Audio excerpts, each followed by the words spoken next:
You're watching India Global with me, Gaurie, Dwivedi. The big story that we are focusing on right now. Trump's executive order, issued late Monday and spanning roughly 700 words, fulfills a campaign promise.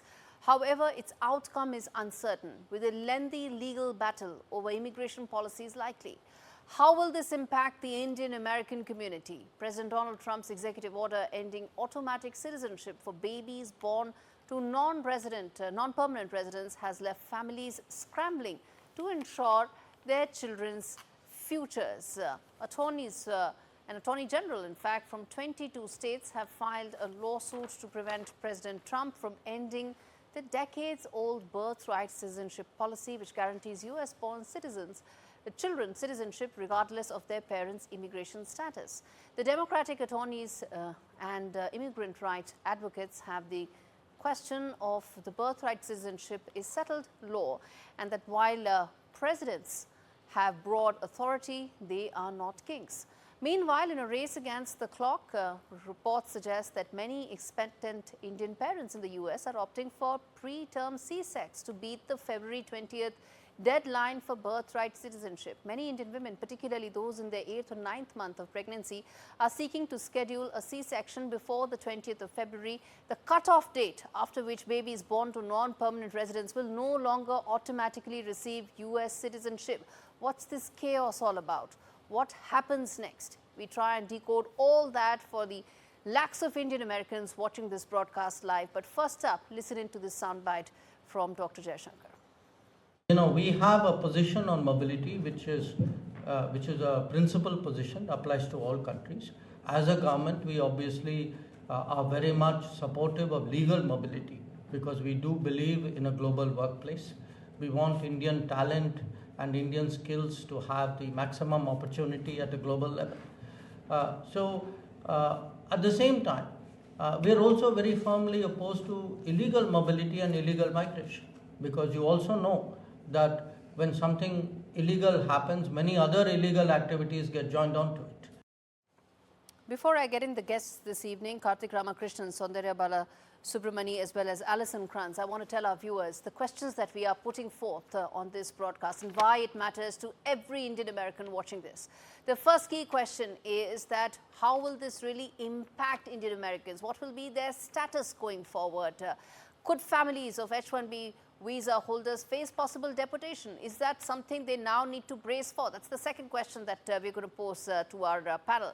And the other key point, could a judge actually rule against Trump's order? As I said, there are 22 attorney generals who've actually challenged this. Is there a possibility that Trump's order will actually not stand the judicial scrutiny? And how will this alter US's population demographics? That's also something that we're going to put forth to our panel. Let's get in, as I said, Karthick Ramakrishnan, Soundarya Balasubramani, as well as Allison Kranz as well. Thank you so much, all of you, for joining. It's really early in your parts of the world, so appreciate you joining. Karthick, let me start with you. Before I come to the demography part and the other parts of it, I want to start by asking you, how big a bummer is this? How big a setback is this for the Indian American community? Thank you for having me. Well, first, I think it's important to note that this is an executive order that is already being challenged in the courts, and it is very unlikely to stand constitutional scrutiny. But, it's what I'm saying, it's extremely unlikely. There is a slight possibility. The Supreme Court has surprised us over the last few years, including on abortion rights. So something like a right that has stood for 150 years, it might decide that now is the time to take a fresh look at the interpretation of the 14th Amendment to the Constitution. So should Indian Americans be concerned? I think they should be. I think regardless of whether this stands up in the courts, this sends a very clear message that the U.S. is less open to immigrants of all stripes, including high-skilled immigrants, whose children might not automatically become U.S. citizens. That makes the U.S. less competitive in a global marketplace. If you look at countries like Canada and Australia, that they may be looking for as alternative places to live and work. Soundarya, let me then, come and bring you in on the fact that the uncertainty that has suddenly come in for Indian Americans and the fact that some of them actually do stare at deportation as a possibility. Let me, ask you this, that what really is the kind of recourse that they have, or if at all they have any? I do think we should make it clear that this does not lead to any sort of deportation. Maybe I'm misunderstanding what you're talking about when you say deportation. But what this takes away is a very fundamental right that has been given for decades. And the irony of this... No, there can be also children who could be older in age, right? They may be, let's say, in their teens and all. They would, of course, be staring at deportation, right? And if you send away your children, then it also disrupts the entire family, doesn't it? I think you're talking about, there's something called documented dreamers. These are children who were not born in the US, but then moved to the US when they were 2-3 years old, and they spent their entire lives in the US. So when they turn 21, they get deported if they don't switch to another visa class.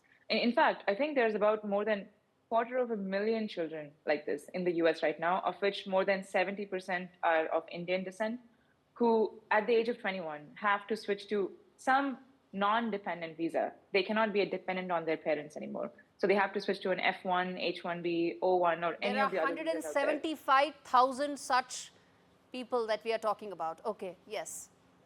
Exactly. But if this order goes through and it's not challenged in court, then we will have several 100,000 more such children come up in the next decade. Because as of today, I think there's more than 1.5 million legal immigrants, Indian immigrants, who are in the US waiting for a green card. And they've been waiting for more than a decade. And it just doesn't make sense to take away this right for them, because these are not people who just went there for a few months and now they're deciding to leave. But these are people who spent a decade paying taxes, living there, and they're not getting the green card only because of the country caps and this huge backlog that's been formed. Indeed. And Allison, before I come to you on the legality of this and the constitutional rights and what does really the US Constitution say, Karthick Ramakrishnan, let me ask you this question that has been baffling me ever since I heard this, which is the fact that what started out as a fight against illegal immigrants is now targeting probably the most highly skilled workforce in the US. How does that make sense? Yeah, I think we understand. So I've been studying immigration opinion and immigration policy for 2 decades now. And what you're seeing now is a pretty far fringe of the conservative movement and the anti-immigration or immigration restriction movement taking center stage, right? So most Americans don't approve of these kinds of policies, but for several years now, you've had activists in the conservative movement who want to not only restrict undocumented or illegal immigration, but even legal immigration. So Senator Tom Cotton from Arkansas a few years ago, when Trump was president, introduced legislation to cut back on family visas. So what you're seeing is a nativist sentiment that we last saw in the 1920s, when the US effectively shut down most immigration, including from Southern Europe and Eastern Europe. Back then, they were trying to, quote unquote, make America great again by taking it back to what the population looked like in the 1870s. So you're seeing a similar kind of move where it's for a lot of conservative activists, it's not the legality or the illegality. They see this as a cultural threat to the future of the United States. Okay. And for a lot of people, it's the racial replacement theory that is circulating and is gaining more currency. Okay. And they want to try to prevent the US from diversifying further. Allison, the question I want to ask you, Allison, is about the fact that 22 states have challenged this. Everybody's saying, or those who've challenged it said that, there's no way that this will stand in a court of law. Explain to us what are the legalities of it and where does the law really stand on this? Sure, of course. I think that there has been a minority of legal scholars who have put forth this theory that the 14th Amendment has been misinterpreted. Now, for the 14th Amendment to be misinterpreted, we have to keep in mind a couple different things, including the language of this particular provision was actually put into statute and codified into law. So if something was being interpreted incorrectly, it could have been changed. The language of the law could have changed when Congress codified that section. But what happens from here is really that, as Karthik mentioned, there have been legal challenges. And even today, 2 different courts in the United States are hearing those challenges and will decide whether to issue a preliminary injunction. A preliminary injunction wouldn't necessarily stop the full process from happening, but it would pause the February 20th date and allow this matter to move up into the appellate system and then ultimately be heard by the Supreme Court. Okay. So let's say you are an H-1B visa holder now, or you wish to go to the US now and your employer there has sponsored you and you've got your H-1B visa. Allison, what is the kind of uncertainty that this candidate is facing? An individual who has an H-1B visa will not necessarily be affected unless they're having children. This provision does not, this executive order does not impact children already born. It's only going to impact babies going forward. And so an individual who holds H-1B status will only be affected if they're having children in the future, if this executive order is found to be legal. Okay. Then let me then get in both Karthik as well as Soundarya on this, which is that, let's say, again, I'm asking the same question, rephrasing it, Karthik, which is that if there is a candidate who has been sponsored by the employer, will go or can go, the fact that the family faces this kind of uncertainty, will that then make this candidate, his or her decision be changed subject to the uncertainty that he or she may face? I would say almost certainly it will. Now, there are many decisions that go into where people decide to move and to work. And people, a big part of people making their lives in a new country, even if, say, they're H-1B workers that ultimately decide to go back to their home countries like India, the ability to keep families together and to secure a certain set of rights for one's spouses and children is a bedrock principle.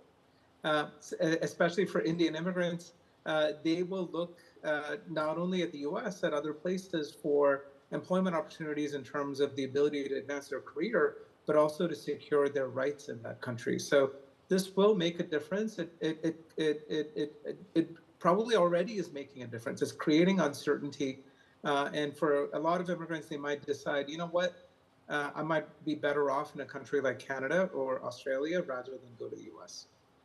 Soundarya, how big a brain drain do you think this could actually be for America in the long term? Because they're talking about wanting to get top-notch talent, but this is the setback, this is the flip side of uncertainty, that candidates may choose other regions. How big a impact this could be in a possible brain drain? I actually think Indian immigrants specifically have had uncertainty for a while in the US. This is just another layer of that uncertainty adding on. And as Karthik said, I think at some point people will ask the question, when is this enough? When is enough enough? And I've had a few messages sent to me personally already on social media of people asking, is it still worth it going to the US anymore, given all these restrictions? But I will say, just from the numbers, the pandemic put a big dent on the number of people moving to the US for education. However, the numbers have come to pre-pandemic levels and they keep increasing. If you just look at the number of students who go to the US to study master's and higher education, that hasn't really changed despite the other restrictions that have come up in the last few years or when Trump took office the last time. So it doesn't seem to have made a difference in the last 8 years. So I don't know, but I do think at some point people will feel that enough is enough. But I want to just call out one last thing, that if this rule goes through, it will have an impact for people who have children after February 20th. Yes. However, the children won't have an impact until they turn 21, at which point they will have to leave the country. And so you do have this time when parents can take the decision to leave the country, and it doesn't have to be immediate. No immediate decision is needed, is what you're trying to say. Allison, Exactly. I'm wrapping this up, but final word to you. If you have to give one message, one advice two people who are listening to this and are getting impacted, what would that be? To be diligent, to monitor the news, to watch how this develops. It could be a year or more before we actually have an answer. But the U.S.'s culture, traditions, and beliefs are that we're a nation of immigrants, and I hope that prevails. All right. Thank you so much, all three of you, for speaking to me on this very important debate that, as I said, our audiences world over are watching.